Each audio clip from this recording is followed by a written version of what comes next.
Howdy everyone, it's me once again, the one and only Killer Dan. And today, I'm gonna be doing one of these short videos that I haven't done in a while. Just speaking about films that was supposed to have been made, but for one reason or another, it's not. I mean, okay, getting into the film industry, like no obvious, is really difficult to do. But once you're in, that in itself doesn't necessarily mean that you can get every project that you want to do, have it be done. Even if it's part of a popular franchise that's been established, even then, it's still going to be rather difficult to have a certain story done. Point being, folks, it's not exactly easy to get a certain project done. And again, it could be due to various reasons, of course. But anyway, for this video, I'm talking about Godzilla versus Red Moon, which was originally intended to be for release during the summertime during the 1970s, sometime during the 1970s. So, of course, this project was going to be made by the company that made these films originally, which, of course, is Toll, but they were going to get some help from a different company as well, and this was going to be this one. If this company seems familiar, it's actually because they made shows like this with superheroes trying to fight off, bad guys and colorful costumes, kind of like a superhero thing. And they were getting to giant robots and whatnot. But of course, one of the American companies got the hold of this and just basically produced a really shitty American version of Mighty Morphin Power Rangers, which honestly, like I said before, I really did not like at all. And it's followed by two of the worst films I've ever seen. Holy hell, that was bad.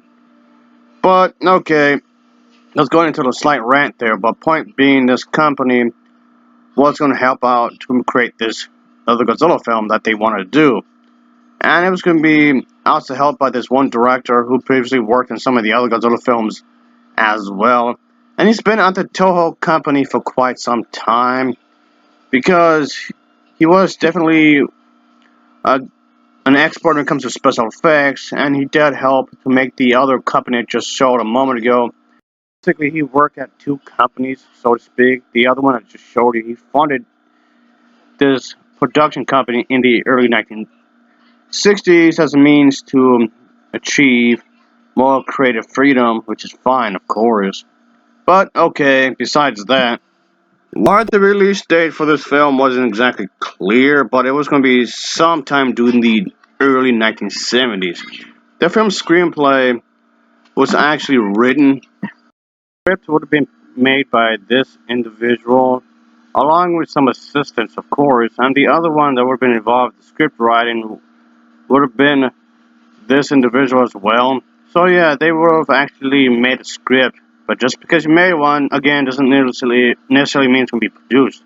But it was going to be produced by this guy.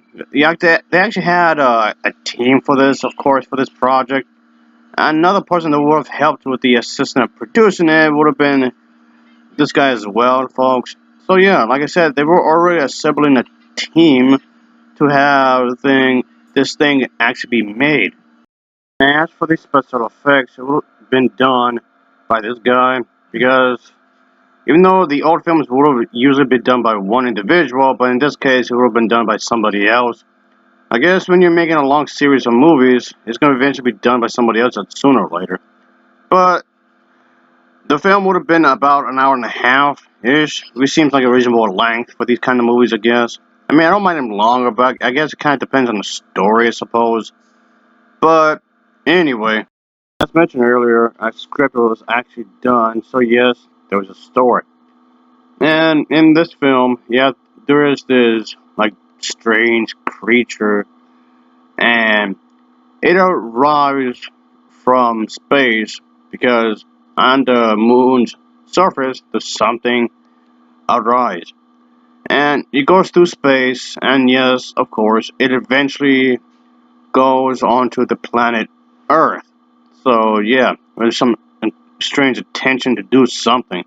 Once it lands, this creature, this kaiju, was immediately named Red Moon. So yeah, That's the name of this monster anyway. However, it doesn't exactly end there.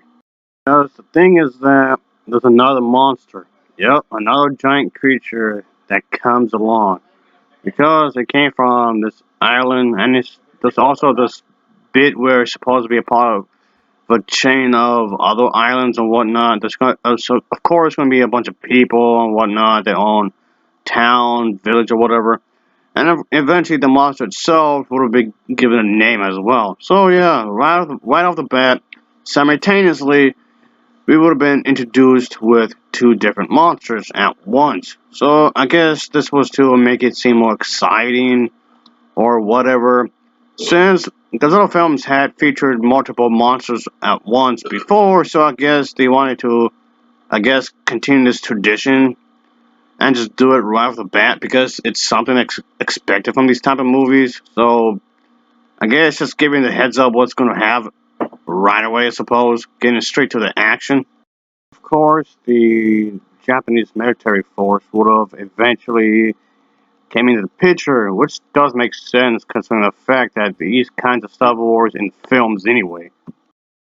This military power would be, of course, primarily used as a defense military operation for Japan, and it was formed in this way to actually protect Japan from, I guess, evading enemies or whatever. I guess in the context of this film, it's the giant monsters that would be the invading enemies and whatnot.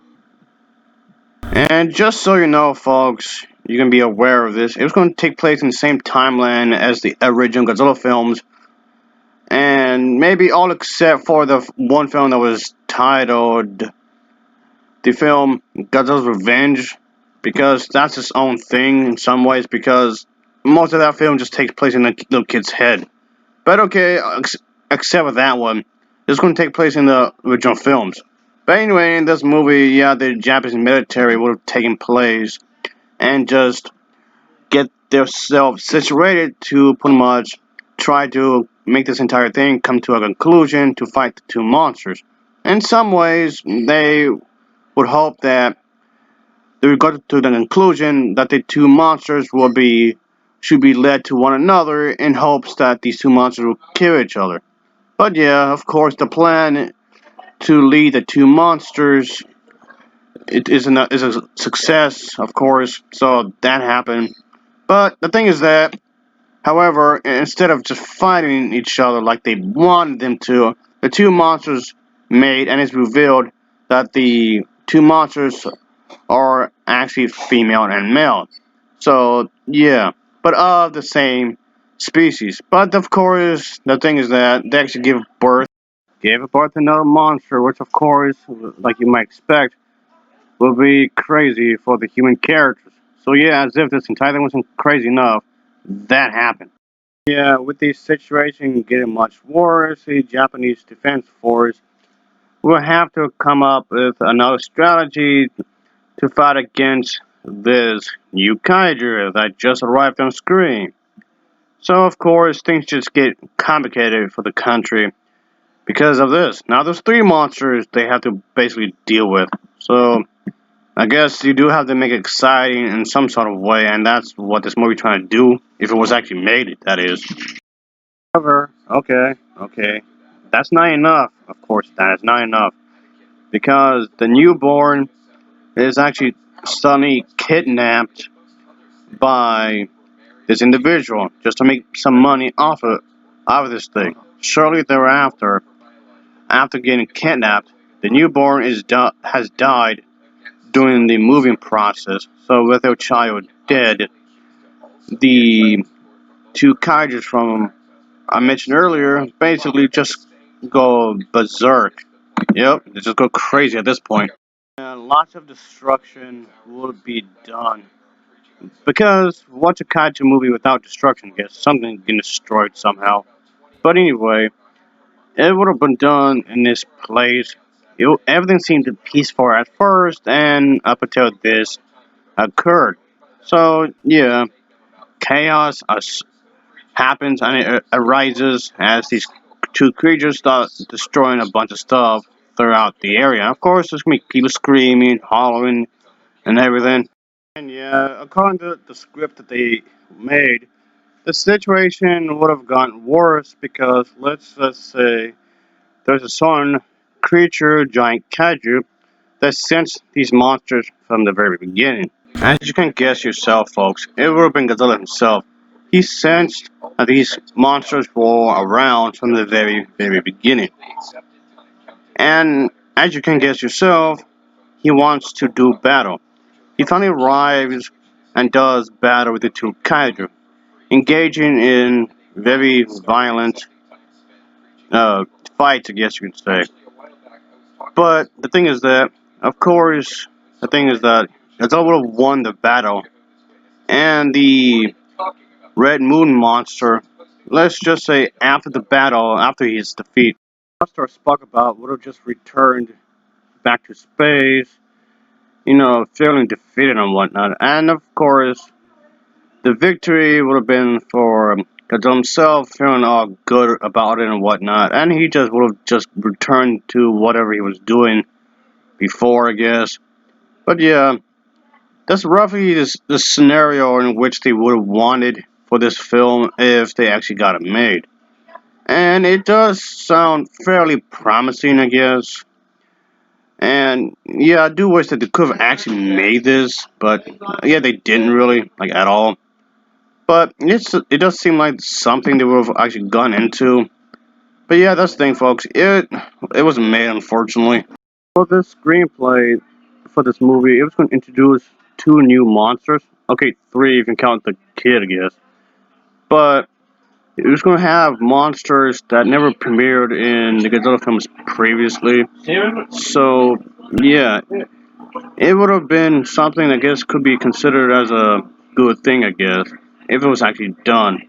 So instead of just reusing monsters as were already previously used, but unfortunately this film was scrapped in in favor. But the exact reason seems to be a bit of a head scratcher in a lot of ways. During this production for this project, many believe that this project was scrapped in favor for another kaiju movie that was actually made. But saying that is a